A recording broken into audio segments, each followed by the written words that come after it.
ስሟ በአንድም በሌላም ይነሳል።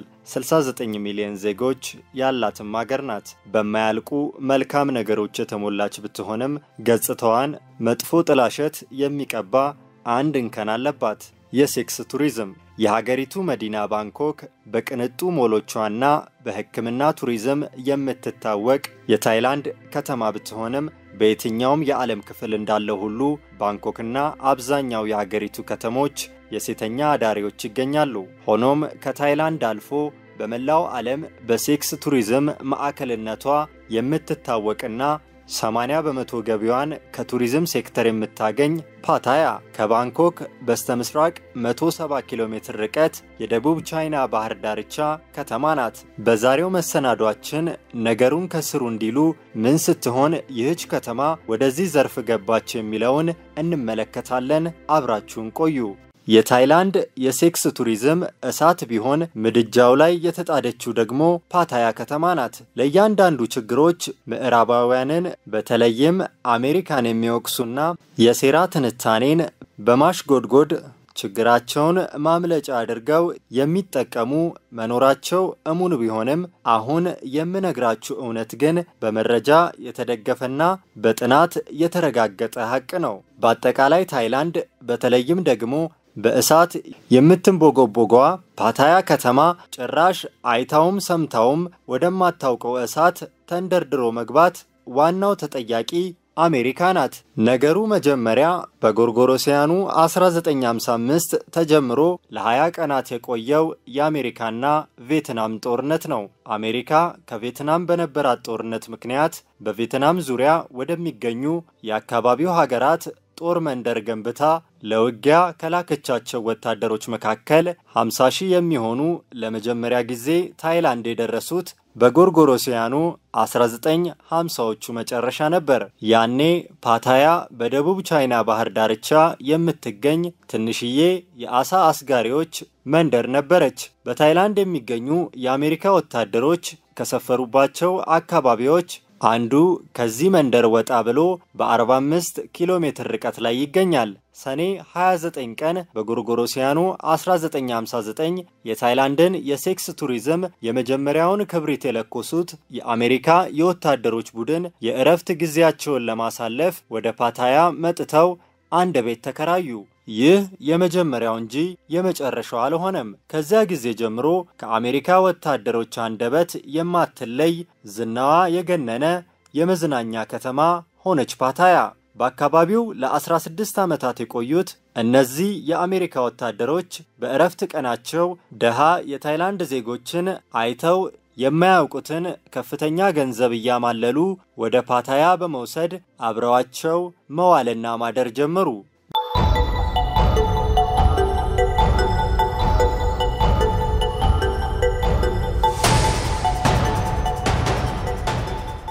ድህነት ክፉ ነውና ከአሜሪካ ወታደሮች ጋር በጥቂት ጊዜ ህይወታቸውን የቀየሩ ሴቶችን በመመልከት ሌሎች የአካባቢው ሴቶች ወደ ፓታያ መጉረፍ ጀመሩ። መንደሯ እየደራች ቤቶችም እየተገነቡ የአካባቢው ወጣት ሴቶችና እነሱን ብለው የሚመጡ ጎብኚዎች እየጨመረ መምጣቱን የተመለከተው የታይላንድ መንግስት በጎርጎሮሲያኑ 1978 ሙሉ የከተማነት ደረጃን ሰጥቶ መሰረተ ልማት ማሟላት ጀመረ።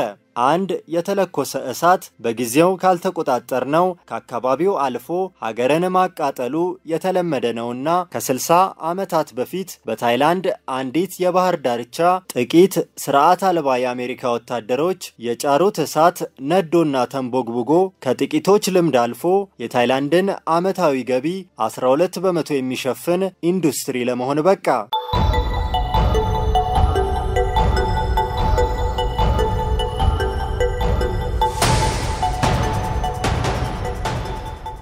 ሴተኛ አዳሪነት በምድር ላይ እድሜ ጠገቡ ወይም የሰው ልጅ በምድር ላይ መኖር ከጀመረበት ጊዜ አንስቶ ለብዙ ሺህ ዓመታት መተዳደሪያ የሆነ የሰዎች ስራ ነው ይባላል። በየትኛውም የዓለም ክፍል እጅግ በሚገርም መልኩ ደግሞ በጠንካራ ሃይማኖት የሚታወቁ ሀገራት ጭምር በዚህ ዘርፍ ውስጥ ተዘፍቀዋል። ሆኖም ስለ ሴክስ ቱሪዝም ሲነሳ ወደ ሁሉም ሰዎች አይምሮ የምትመጣው ሀገር ታይላንድ ናት። የዚሁን ምክንያት ደግሞ በቁጥር እየደገፍን እንመልከተው። በታይላንድ ኢኮኖሚ 56 በመቶ በአገልግሎት ዘርፍ የተመሰረተ ነው። ቱሪዝም 21 በመቶ፣ የሴክስ ቱሪዝም ደግሞ 12 በመቶ የሀገሪቱን ጂዲፒ ያመነጫል። በጎርጎሮሲያኑ 2019 ብቻ 39.8 ሚሊዮን ቱሪስቶች ታይላንድን የጎበኟት ሲሆን በአመቱ ብዙ ቱሪስቶች የጎበኟት የዓለማችን አራተኛዋ ሀገር ነበረች።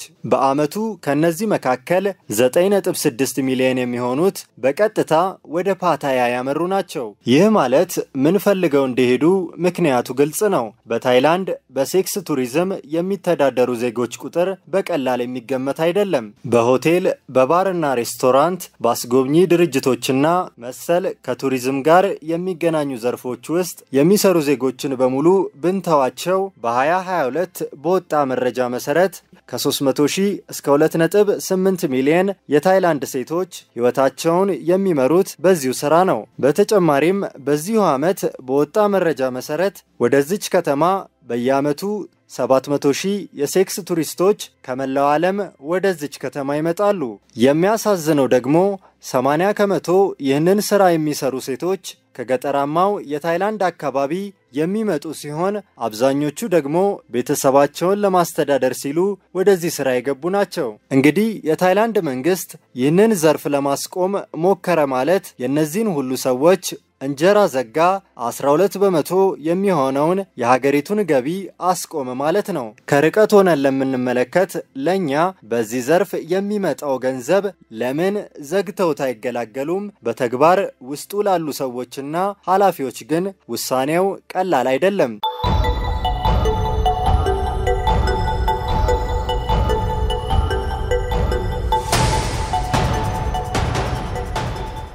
ጎርጎሮሲያኑ 1966 ከጸደቀው የሴክስ ቱሪዝምን ወንጀል ከሚያደርገው ህግ ጀምሮ በ2015 የታይላንድ መንግስት በ4 ዓመታት ውስጥ የሴክስ ቱሪዝምን ከሀገሪቱ ለማስወገድ ምሎና ተገዝቶ የተቀናጀ የተባለለትን ስራ ጀምሮ የነበረ ቢሆንም ይህ ከተባለ ከበርካታ ዓመታት በኋላ ጭራሽ ህፃናት ሳይቀሩ የሚሳተፉበት በተደራጁት የአደንዛዥ እጽና የህገወጥ ሰዎች አዘዋዋሪ የወንጀል ቡድኖች የሚመራና በሙስና የተጨማለቀ አደገኛ ኢንዱስትሪ ሆኖ ችግሩ ተባብሶ እንደቀጠለ ነው። ይህ በእንዲህ እንዳለ የታይላንድ ፖሊስ ኮሚሽን ህፃናትን በዚህ ዘርፍ የሚያሰማሩ አካላትን እንዲሁም የአገልግሎት ሰጪ ተቋማት ላይ እርምጃ በመውሰድ እየሰራ መሆኑን ገልጿል። የተወደዳችሁ ተመልካቾቻችን ነግበኔ ነውና ዛሬ ላይ ቺቺኒያ ሳሪስ አደባባይ እያለን ቀለል አድርገን የምናያቸው ነገሮች ውስብስብ ነገር አላቸውና ካሁኑ መላክ አልተባሉ ነገ ከባድ ማህበራዊ ቀውስ ውስጥ እንደሚከቱን ምንም ጥርጥር የለውም። የዛሬው መሰናዷችን በዚሁ አበቃ። በቀጣይ ቪዲዮ እስከምንገናኝ ቸር ሰንብቱ።